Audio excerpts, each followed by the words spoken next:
Welcome to my YouTube channel. ये part 7 है जो एनसीईआरटी बुक 5th क्लास की है, उसका है। ये चैप्टर का नाम है डाकी की कहानी, कंवर सिंह की जुबानी। तो चैप्टर अभी मैं आपको रीड करा रही हूँ, ध्यान से सुनना। शिमला के मॉल रोड पर जनरल पोस्ट ऑफिस है। उसी पोस्ट ऑफिस के एक कमरे में डाक छाँटने का काम चल रहा है। देखिए, ये एक डाकी की कहानी है, ठीक है। और कंवर सिंह जो है उसी की जुबानी से ये बताया जा रहा है। और इस पार्ट में डाक का किस प्रकार से यूज़ किया जाता है, उसके जीवन के बारे में वो सब सारी चीज़ें बताई गई है। वो इस आप ध्यान से सुनना। जो कंवर सिंह है उसके बारे में बताया गया है कि सुबह के 11:30 बजे हैं। खिड़की में गुनगुनी धूप छनकर आ रही है। इस धूप का मज़ा लेते हुए 2 पैकर और 3 महिला डाके फटाफट डाक छाँटने का काम कर रहे हैं।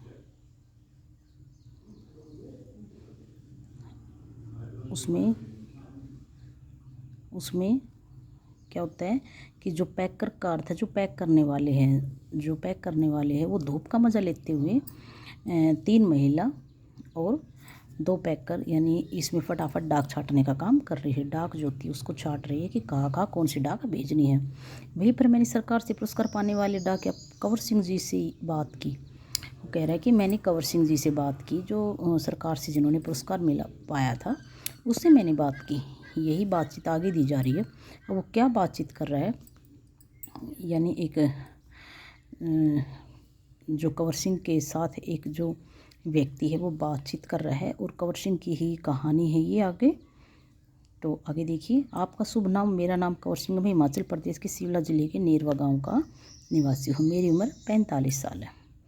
आपके परिवार में कौन कौन है, उनके बारे में बताइए। यानी जो व्यक्ति था वो उससे पूछ रहा है, ठीक है, कि आपके बारे में बताइए कि आपके परिवार में और कौन कौन है। तो बताते हैं कंवर सिंह, मेरे 4 बच्चे हैं, 3 लड़कियां और 1 लड़का। 2 लड़कियां की शादी हो चुकी है, इन 2 लड़कियों की शादी हो चुकी है। मेरा एक और बेटा भी है। वह मेरे गांव में एक पहाड़ी से लकड़ियाँ लाते हुए गिर गया, जिससे उसकी मौत हो गई। यानी वो अपनी जुबान से कंवर सिंह अपनी कहानी बता रहा है अपने परिवार की, कि मेरे 4 बच्चे हैं, जिनमें से 2 लड़कियों की शादी हो गई है और 1 लड़का मेरा लकड़ियाँ लेने जा रहा था। यानी अपने बच्चों के बारे में बताता है कि एक लड़का जो होता है वो पहाड़ी से गिरकर उसकी मौत हो जाती है। आपके बेटे के साथ जो हुआ उसका हमें बहुत दुख है। आपके इलाके में इस तरह की घटनाएं क्या अक्सर होती है? यानी वो बताता है कि आपके इलाके में क्या इस तरह की घटनाएं अक्सर होती हैं? तो बताता है कि जी, ऐसी घटना को होना साधारण नहीं है। यहाँ पर हर साल तिरछी ढलानों या ढाकों से घास काटते हुए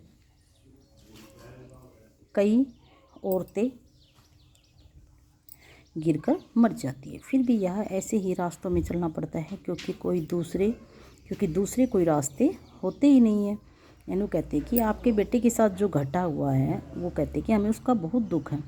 आपके इलाके में इस तरह की घटनाएं क्या अक्सर होती हैं? तो कहता है कि जी हाँ, ऐसी घटनाओं को ना असाधारण नहीं है, कि कोई असाधारण बात नहीं है, ऐसी घटनाएं तो होती रहती हैं।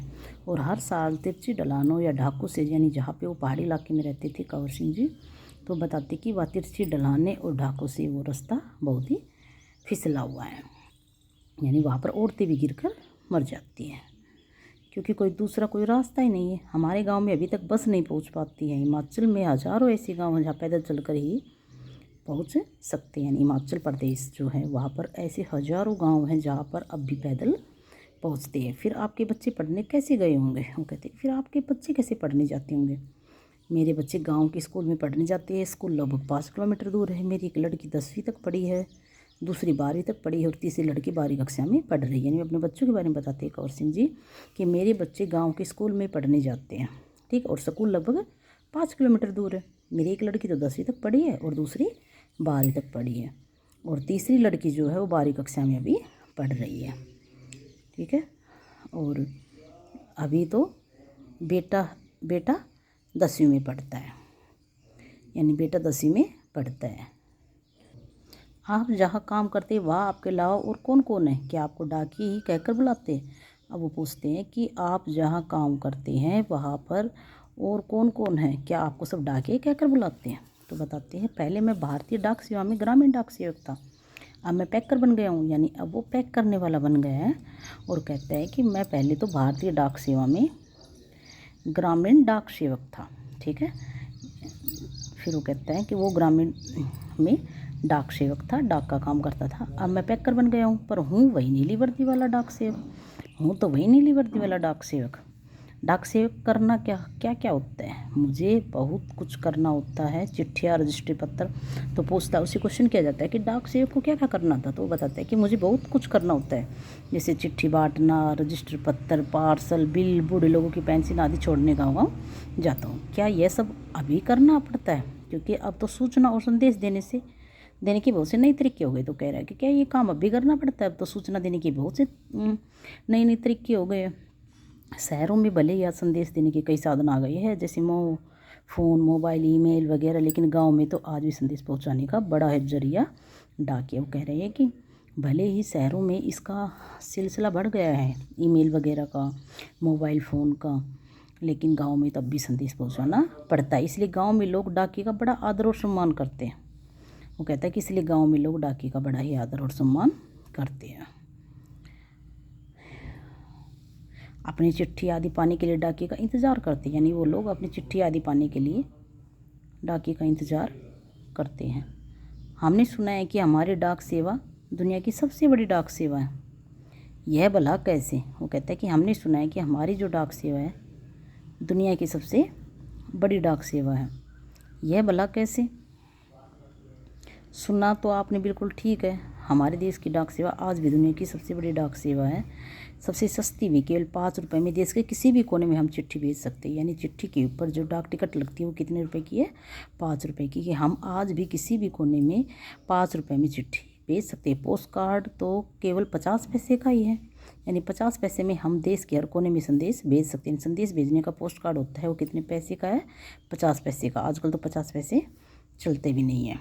आपको अपनी नौकरी में मज़ा तो बहुत आता होगा। वो कहते हैं कि आपको अपनी नौकरी में मज़ा तो बहुत आता होगा। फिर उसी क्वेश्चन किया जाता है, वो कहते हैं मुझे अपनी नौकरी बहुत अच्छी लगती है। जब मैं दूर नौकरी करने वाले सिपाही का मनी ऑर्डर लेकर घर पहुँचता तो उसके बूढ़े माँ बाप खुशी भरा चेहरा देखते ही बनता है। जब किसी का रजिस्ट्री पत्र पहुँचता है जिसमें कभी रिजल्ट, नियुक्ति पत्र होता है तो लोग बहुत खुश होते हैं। बूढ़े दादा, बूढ़ी नानी तो पेंशन पैसे मिलने पर बहुत ही खुश होते हैं। 6 महीनों तक वे मेरा इसके लिए इंतज़ार करते हैं। हिमाचल के बूढ़े लोगों को पेंशन हर 6 महीने के बाद इकट्ठी ही दी जाती है, क्योंकि वहाँ पे रास्ता बंद होता रहता है। तो कह रहे हैं कि उसे क्वेश्चन किया जाता है कि आपको अपनी नौकरी में मज़ा आता है? तो कहता है कि हाँ, बड़ा मज़ा आता है, क्योंकि मुझे पेंशन बांटने के लिए बड़े बूढ़ों के पास जाना पड़ता है तो बहुत खुश होते हैं। ठीक है, अपना मनी ऑर्डर उनके घर पहुंचाता हूँ, रजिस्ट्री पत्र घर पहुंचाता हूँ, वो लोग मेरा बहुत इंतज़ार करते हैं। और इसके बाद 6 महीने बाद ही मुझे वापस जाना होता है। आगे देखिए, आप क्या शुरू से ही इसी डाकघर में काम कर रहे हैं? फिर वो बताता है शुरू में तो मैंने लाहौल स्पीति ज़िले के किब्बर गांव के 3 साल तक नौकरी की है। यह हिमाचल का सबसे ऊंचा गांव है। इसके बाद 5 साल तक इसी ज़िले के काजा में और 5 साल तक किन्नौर ज़िले में नौकरी की है। यानी जो मेन बेस जो लाहौल स्पीति के ज़िले के किब्बर गांव में बताया गया उन्होंने कहाँ का काम किया, उन्होंने उसको अंडरलाइन कर लिया करो। ठीक है, जो मुख्य बातें हैं, जैसे 5 साल तक कहाँ किया, किन्नौर ज़िले में नौकरी की है, क्योंकि इसी में से क्वेश्चन बनते हैं। उस वक्त इन गाँव में टेलीफोन नहीं थे। अब बताते कि मैंने 5 साल किन्नौर ज़िले में नौकरी की है और लाहौल के स्पीति ज़िले के किब्बर गांव में 3 साल तक वहाँ नौकरी की है। हिमाचल का सबसे ऊंचा गांव है वो, हिमाचल का सबसे ऊंचा गांव है। कौन सा गांव? किब्बर गांव। उस समय इन गांव में टेलीफोन नहीं थी, बसें तो सिर्फ मुख्यालयों तक ही जाती थी। और ऐसे कई गांव हैं जहाँ न तो बस जाती है और न ही टेलीफोन है। यानी ऐसे कई गांव हैं जहाँ पर न तो बस जाती है और न ही टेलीफोन है। ऐसी जगह में ग्रामीण डाक सेवक का बहुत मान किया जाता है, जहाँ ऐसी चीज़ें नहीं हैं कि वहाँ ना तो बस जाती है और ना ही टेलीफोन है, तो वहाँ ऐसी जगहों पर डाकिये का बहुत ही मान सम्मान किया जाता है, उसे बहुत इज्जत दी जाती है। आप पहाड़ी इलाके में रहते हैं, जाहिर है डाक से पहुँचाना आसान काम तो नहीं होगा। तो कहते हैं हाँ, मुश्किल तो आती है। जब मैं किन्नौर ज़िले के मुख्यालय में रिकोंग पीओ में नौकरी करता था तो सुबह 6 बजे मेरी ड्यूटी शुरू हो जाती थी। मैं 6 बजे शिमला जाने वाली बस में डाक का ब्यौरा रखता था और रात को 8 बजे शिमला से आने वाली बस से डाक का बोरा उतारता था। पैकर को ये सब काम करने पड़ते थे। किन्नौर और लाहौल स्पीति हिमाचल प्रदेश में बहुत ठंडे तथा ऊंचे ज़िले हैं। इन ज़िलों में अप्रैल महीने में भी बर्फ़बारी हो जाती है। तो बताते हैं हाँ, मुश्किल तो बहुत काम है, वह बर्फ़ गिरती रहती है। और बताते हैं बर्फ़ में चलते हुए पैरों को ठंड से बचाना पड़ता है, वरना स्नो बाइट हो जाती है।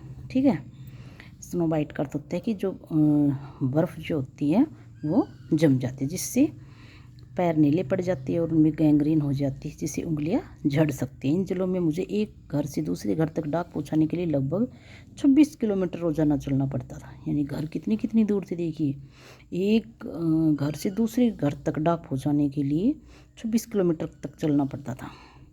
जहाँ टिकट भेजी जाती थी वहाँ पर हिमाचल के एक गाँव से दूसरे गाँव की दूरी लगभग 4 या 5 किलोमीटर तक होती थी। हिमाचल के गाँव छोटे छोटे होते हैं, एक गांव बस 8 या 10 या कभी 6 या 7 घर ही होते हैं। यानी एक गांव में 8, 6, 7 या 10 घर होते हैं, इसलिए चलना काफ़ी पड़ता है। चलना तो खैर हमारी आदत में शामिल हो चुका है, ग्रामीण पहले डाकी की ज़िंदगी में तो चलना ही है। आपने बताया था कि आप पहले डाक सेवक थे, अब पैकर है, इसके आगे भी कोई प्रमोशन है क्या? तो बताते हैं। पैकर के बाद डाकिया बन सकती है, बस एक इम्तिहान पास करना पड़ता है।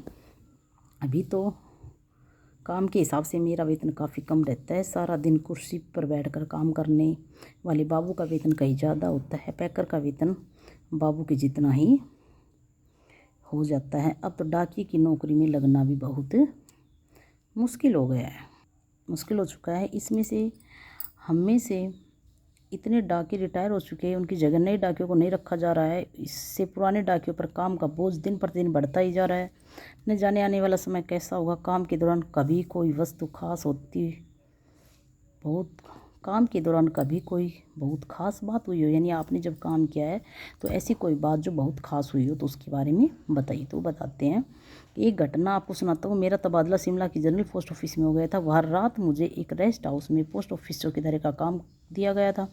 वो बताते हैं जो उसके साथ हुआ था कि शिमला के जो पोस्ट ऑफिस है उसमें मेरा तबादला हो गया था, तो एक रात मुझे वहाँ रेस्ट हाउस में रुकना पड़ा था। तो बताते हैं कि चौकीदारी का काम दिया गया था। रात 1998 की बात है। देखिए, ये बहुत पहले की बात है। 29 जनवरी की रात लगभग 10:30 बजे का समय था। बाहर से किसी ने पोस्ट ऑफिस का दरवाज़ा खटखटाया। मैंने पूछा कौन है? जवाब आया, दरवाज़ा खोलो, तुमसे बात करनी है। मैंने दरवाज़ा खोला तो अचानक 5-6 लोग अंदर घुसे और पीटना शुरू कर दिया।